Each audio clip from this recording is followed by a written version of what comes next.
जय श्री कृष्णा। ओम नमः शिवाय। माघ मास महात्म्य 20वां अध्याय। कुमारियों ने कहा कि हे माता, आज की नारियों के साथ सरोवर में स्नान करते करते खेलते खेलते रहने के कारण हमें समय का ज्ञान नहीं रहा।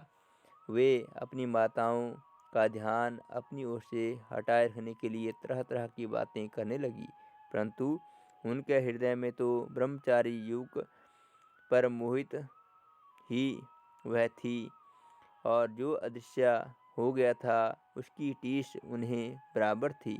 वे विरह में उनकी अगली में जलती हुई पृथ्वी पर छटपटाती रही, किसी से बात नहीं की। वे समस्त ओर से ध्यान हटाकर एकाग्र मन से ऋषि कुमार का ध्यान करने लगी। उसको रात काटना भारी हो गया। जैसे तैसे उस विरह की रात को काटकर प्रातः वे उठी और जल्दी ही घर के बाहर निकली और आपस में सलाह करके उसी सरोवर की ओर चली जहाँ उन्होंने उस ब्रह्मचारी को देखा था। वहाँ पहुंचकर उन्होंने उस सरोवर में स्नान करना चाहिए, इसलिए तुम मुझे वर्ण करने का विचार कर इस घेरे को तोड़कर मुझे बंधन से मुक्त करो। वे गंधर्व कन्याएं कामासक्त हो रही थी।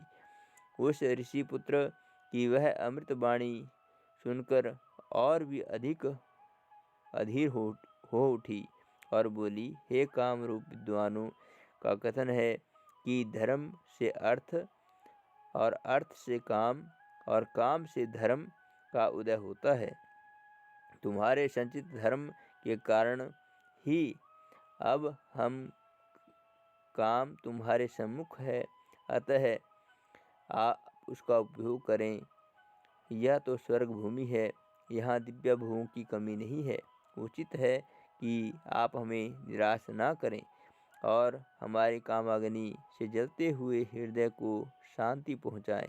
ताकि तब उस ऋषि कुमार ने गंभीर होकर कहा कि हे देवियों, तुम्हारा कथन न्यायसंगत है, परंतु आप मेरी कठिनाई को बिना देखे ही अपना निर्णय दे रही हैं। मुझे अपना ब्रह्मचर्य व्रत समाप्त किया और गौरी की प्रतिमा बनाकर उसका पूजन किया। उसी समय वह ऋषि कुमार सदा की भांति स्नान एवं पूजा अर्चना के लिए उस सरोवर पर आया।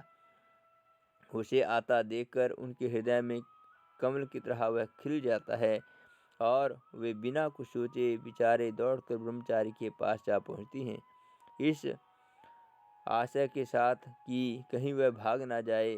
उस सुंदरियों ने उसे चारों तरफ से घेर लिया और बोली, प्रियतम, कल तुम हमें छोड़कर भाग गए थे, मगर आज हम तुमको नहीं जाने देंगे।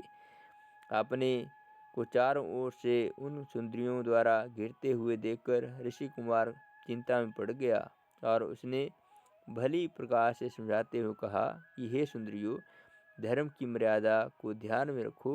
मैं तो अभी तक ब्रह्मचारी हूँ और वेदाध्ययन कर रहा हूँ। जब तक मैं गृहस्थ आश्रम में प्रवेश करने के योग्य नहीं हो जाता, तब तक मैं विवाह कैसे कर सकता हूँ। गुरुजनों का कथन है कि प्राणी को अपने वर्ण और आश्रम की रक्षा करने के लिए गुरु की आज्ञा लेना अनिवार्य है। तब उन कन्याओं का काम से विफल होकर कहा, तुम मूर्ख हो। शास्त्रों का कहना है कि बुद्धिमान वही है जो सहज प्राप्त होने वाली दिव्य औषधियों, ब्रह्म रसायनों, सिद्धियों, निधियों, रसों, कलाओं, सुंदर स्त्रियों, मित्रों और धर्म सिद्धि को नहीं त्यागता। यदि ये वस्तुएं अनायास ही उसे प्राप्त होती हैं तो उसे किंचित भी आलस्य नहीं करना चाहिए। जिसे हम जैसी सुंदरी प्राप्त होती है वह धन्य भाग्यशाली होता है। हमारी सुंदरता को देखो और हमारे कुल आदि को समझो। देव की गति है कि हम तुम जैसे ही तपस्वी पर आसक्त हुई हैं। अब तो तुम्हारा कल्याण इसी में है कि तुम हमारे साथ गंधर्व विवाह करके हमें स्वीकार करो, अन्यथा हम इसी वन में निराश होकर अपने प्राण त्याग देंगी। तब उस धर्म प्राण ऋषि कुमार ने कहा कि हे सुंदरियों, धर्म, अर्थ, काम, मोक्ष ये चारों वर्ग विधि पूर्वक सेवन करने से ही प्राणी को उनका सुफल प्राप्त होता है। अतः जब तक मेरा ब्रह्मचार्य व्रत पूर्ण नहीं हो जाता, कदापि तुम्हारा वर्णन नहीं कर सकता, क्योंकि समय से पूर्व कर्म उसी प्रकार से नष्ट हो जाता है जैसे सागर में डाला गया एक लोटा जल। हे कन्याओं, इस समय मेरा मन धर्म में आसक्त है, अतः मैं तुम्हारी इच्छा की पूर्ति कदापि नहीं कर सकता। उसके इस उत्तर को जानकर वे अपनी काम वासना में बदांत हुई उन युवतियों ने अपने हाथों को छोड़ दिया और सब की सब एक होकर ऋषि कुमार से चिपट गई।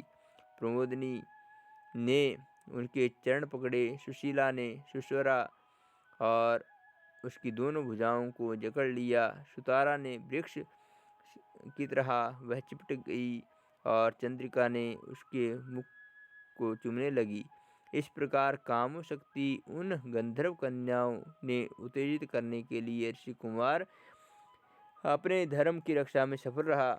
उसे प्रचंड क्रोध आया, तब श्राप देते हुए बोला कि हे कामासक्तो, तुम पिशाचिनियों की भांति तुमने मुझे घेरा है, अतः तुम सब अब पिशाचिनियों के रूप को ग्रहण करो। इस श्राप को सुनते ही वे उसे छिटकर दूर हो गई और क्रोध में भरकर बोली कि हे पापी, हम निरपराध कन्याओं को तूने यह श्राप क्यों दिया? तू धर्मज्ञ नहीं है, जो कि प्रिय और अप्रिय कार्य का भी भेद नहीं समझता। सभी जानते हैं कि प्रेम पात्र, भक्त एवं मित्रों के साथ द्रोह करने वालों को कभी सुख प्राप्त नहीं होता। जैसा तूने हमारे साथ किया है, उसका फल तुझे भी प्राप्त होगा। इसलिए हम भी तुम्हें श्राप देती हैं कि तुम भी पिशाच हो जाओ। इस प्रकार परस्पर श्रापों का आदान प्रदान से ही वे कन्याएं पिशाचिनी और ऋषि कुमार पिशाच बने और उसी सरोवर के तट पर निवास करने लगे। हे राजन, कर्म के फल को प्राणी अवश्य ही प्राप्त करता है। कर्म फल सदैव छाया की तरह प्राणी के साथ रहता है। देवता भी कर्म फल से मुक्त नहीं होते हैं। उनके माता पिता घर पर उनके लिए व्यथित हैं और वे इस सरोवर के किनारे भटकते हुए पिशाच योनि को भोग रही थी। बहुत समय व्यतीत हो जाने पर एक दिन लोमस ऋषि पौष मास की चतुर्दशी तिथि को सरोवर स्नान करने के लिए आए। भूख से व्याकुल पिशाच एवं पिशाचनियाँ उनकी ओर भागे, परंतु लोमस ऋषि के तेज के कारण उनके पास पहुँचते से पहले वह जलने लगे। इस कारण वहाँ से दूर भाग गए। अब वहाँ अग्निमय का पिता वेदनिधि लोमस ऋषि को सरोवर के तट पर आया हुआ देखकर उनके पास जाकर हाथ जोड़कर बोला कि हे महामुने, हे महाभाग्यों को उदय होने पर ही उत्तम पुरुषों के दर्शन होते हैं। उत्तम मुनियों के दर्शन मात्र से ही प्राणियों के पाप नष्ट हो जाते हैं। हे नाथ, मेरा यह पुत्र और सुंदर गंधर्व कन्याएं पिशाच योनि को प्राप्त हुए हैं।